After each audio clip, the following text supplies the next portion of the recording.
The Surfside condo collapse, also known as the Champlain Towers South collapse, shocked the world and raised serious questions about the safety of older beachfront buildings in Florida. The tragedy happened early in the morning on June 24, 2021, when part of a 12-story condominium building suddenly gave way in Surfside, Florida, just north of Miami. Champlain Towers South was a 40-year-old building located at 8777 Collins Avenue. It was built in 1981 and contained 136 units. At the time of the collapse, about 55 of those units were occupied. A few years earlier in 2018, an inspection had raised concerns about structural damage and deterioration. The exact cause of the collapse is still being studied, but several possibilities have been discussed. Some experts believe long-term deterioration of concrete and steel inside the building played a major role. Others have suggested construction flaws or years of delayed maintenance. There were also reports of significant water intrusion and movement in the foundation in the years leading up to the disaster. The collapse sparked a renewed focus on building safety throughout Florida. After the tragedy, several other buildings in the Miami area were evacuated or inspected more closely to protect residents. Search and rescue efforts were enormous and involved hundreds of first responders from many different agencies. The operation lasted for weeks. Dozens of people were pulled from the rubble, while many others were never found. The community came together to support survivors, families, and everyone affected by the disaster. In the aftermath, multiple investigations were launched to understand what went wrong and how to prevent anything like this from happening again.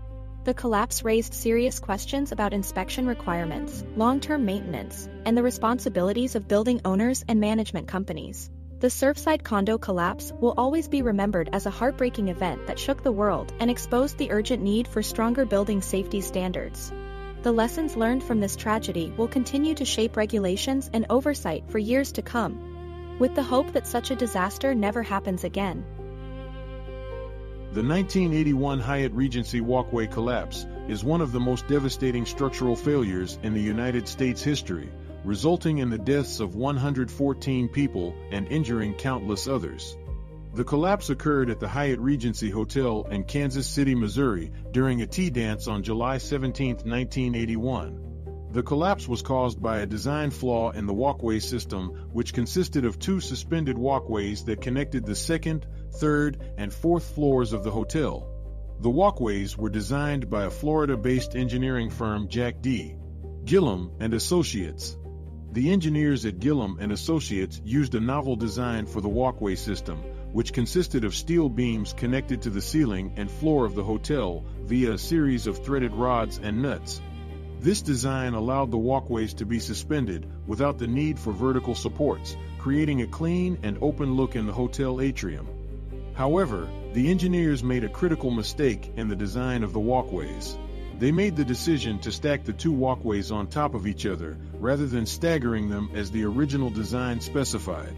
This decision significantly increased the load on the connection points between the beams and the ceiling, making them far more susceptible to failure. The fatal flaw in the design of the walkways was compounded by a construction error during the installation process. The engineers at Gillum and Associates failed to properly account for the combined weight of the walkways and the people that would be standing on them. As a result, the connection points between the beams and the ceiling were severely overloaded, leading to their eventual failure. The collapse of the walkways at the Hyatt Regency Hotel was a tragic and preventable event that serves as a stark reminder of the importance of proper engineering and construction practices. The failure of the walkway system was a direct result of the design and construction errors made by the engineers at Gillum and Associates, highlighting the need for thorough and meticulous attention to detail in all structural projects. In the aftermath of the collapse, numerous changes were made to building codes and engineering practices to prevent similar tragedies from occurring in the future. The Hyatt Regency Walkway collapse serves as a sobering reminder of the potential consequences of cutting corners in the design and construction of buildings and the critical importance of safety in all structural projects. On May 11, 1996, tragedy struck the aviation world when ValueJet Flight 592 crashed into the Florida Everglades, killing all 110 passengers and crew members on board. The crash remains one of the most devastating accidents in United States aviation history and raised serious concerns about safety and oversight within the airline industry. Flight 592 was scheduled to fly from Miami to Atlanta, but shortly after takeoff, the McDonnell Douglas 609 experienced a fire in the cargo hold. The pilots attempted to return to Miami International Airport, but the fire quickly spread throughout the aircraft, causing the cockpit to fill with smoke and rendering the crew unable to control the plane. The aircraft plummeted into the Everglades, leaving behind a wreckage field that spanned several acres. The intense heat from the fire made it difficult for rescue workers to reach the crash site, and it took days to recover all of the victims' remains. The investigation into the crash revealed a series of disturbing findings about ValueJet's maintenance practices and regulatory oversight. It was discovered that the fire had been caused by improperly stored oxygen generators in the cargo hold, which had been accidentally activated and were highly combustible. Additionally, it was revealed that the airline had a history of safety violations and lax oversight from the Federal Aviation Administration. In the aftermath of the crash, ValueJet faced intense public scrutiny and was eventually forced to shut down its operations and merge with another airline. The FAA also implemented a number of new regulations and oversight measures to improve safety within the industry and prevent similar accidents from occurring in the future. The 1996 ValueJet Flight 592 crash served as a stark reminder of the importance of stringent safety regulations and oversight in the aviation industry. It also sparked widespread debate about the role of airlines, regulators, and manufacturers in ensuring the safety of passengers and crew members. As we reflect on the tragic events of that day, we must remember the lives lost and strive to learn from the mistakes that led to the crash.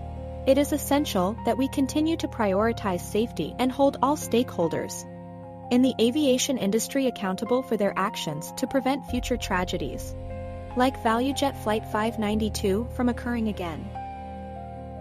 On April 20, 2010, the Deepwater Horizon oil rig, located off the coast of Louisiana and the Gulf of Mexico, suffered an explosion that led to one of the worst environmental disasters in history. The explosion caused the sinking of the rig and the release of approximately 4.9 million barrels of crude oil into the Gulf of Mexico over a period of 87 days. The oil spill had devastating consequences for the environment, wildlife, and local communities, particularly along Florida's Gulf Coast. One of the immediate impacts of the oil spill was the damage to marine and coastal ecosystems. The spill covered hundreds of miles of coastline, including beaches, wetlands, and estuaries, with thick layers of oil. This pollution had a profound effect on the diverse array of plant and animal species that inhabit these areas. Many species of fish, birds, and marine mammals were killed or injured, while others suffered long-term health effects from exposure to oil and toxic chemicals. The economic consequences of the oil spill were also severe for the Gulf Coast region, particularly for the fishing and tourism industries. The spill forced the closure of vast areas of the Gulf to fishing, resulting in significant losses for commercial fishermen and seafood processors. In addition, the spill had a major impact on the tourism industry, as visitors stayed away from the Gulf Coast due to concerns about oil contamination and the effect on beaches and water quality. In Florida, the impact of the Deepwater Horizon oil spill was felt acutely along the state's Gulf Coast. The spill threatened some of the state's most valuable natural resources, including the coastal wetlands of the Big Bend region, the estuaries of the Tampa Bay area, and the beaches of the Florida Panhandle. The spill also significantly affected the state's tourism industry, which relies heavily on visitors who come to enjoy Florida's pristine beaches and diverse marine life. In response to the oil spill, Florida and local communities launched a massive cleanup effort. This effort involved thousands of workers and volunteers, removing oil from beaches and coastal areas, as well as the use of booms, skimmers, and other equipment to contain and remove oil from the water. Despite these efforts, the environmental and economic impacts of the spill have been long-lasting, with some areas still struggling to recover. In the years since the Deepwater Horizon oil spill, efforts have been made to prevent similar disasters. The spill prompted changes to regulations governing offshore drilling, as well as improvements in spill response and containment technology. However, the legacy of the spill continues to be felt in Florida and other Gulf Coast states as communities work to restore and protect their natural resources in the face of ongoing environmental threats. In conclusion, the 2010 Deepwater Horizon oil spill had a profound impact on Florida's Gulf Coast, causing widespread environmental and economic damage that will be felt for years. The spill served as a stark reminder of the importance of protecting our natural resources and the need for strong regulations and proactive measures to prevent similar disasters. As we continue to address the challenges posed by the Deepwater Horizon oil spill, it is crucial to work together to ensure the long-term health and sustainability of coastal communities and ecosystems. In the early morning hours of September 17, 1928, the town of Moore Haven, Florida, was devastated by a catastrophic event that would forever change the course of history. The Lake Okeechobee Dike, a massive earthen structure built to contain the waters of the lake, failed under the weight of a powerful hurricane, unleashing a wall of water that swept through the surrounding communities, leaving death and destruction in its wake. The hurricane that struck Florida on September 16, 1928, known as the Okeechobee Hurricane, was one of the deadliest and most destructive storms in United States history. With winds reaching speeds of up to 160 miles per hour, the hurricane tore through the state, causing widespread damage and flooding. As the storm made landfall, it pushed huge amounts of water into Lake Okeechobee, putting immense pressure on the aging dike that was built to protect the surrounding land.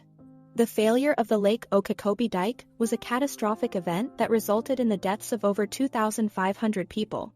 The massive wall of water that surged through the town of Moore Haven destroyed buildings, swept away homes, and claimed the lives of countless residents. The devastation was so complete that bodies were found as far as 50 miles away from the lake, carried by the force of the floodwaters. The aftermath of the Lake Okeechobee Dike failure was a scene of unimaginable horror and destruction.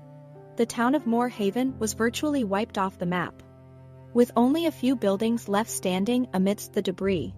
Rescuers worked tirelessly to search for survivors and recover the bodies of the dead. But the scale of the disaster was overwhelming. The sheer power of the floodwaters had obliterated everything in their path, leaving behind a landscape of devastation and despair. In the wake of the disaster, questions were raised about the design and maintenance of the Lake Okeechobee Dike.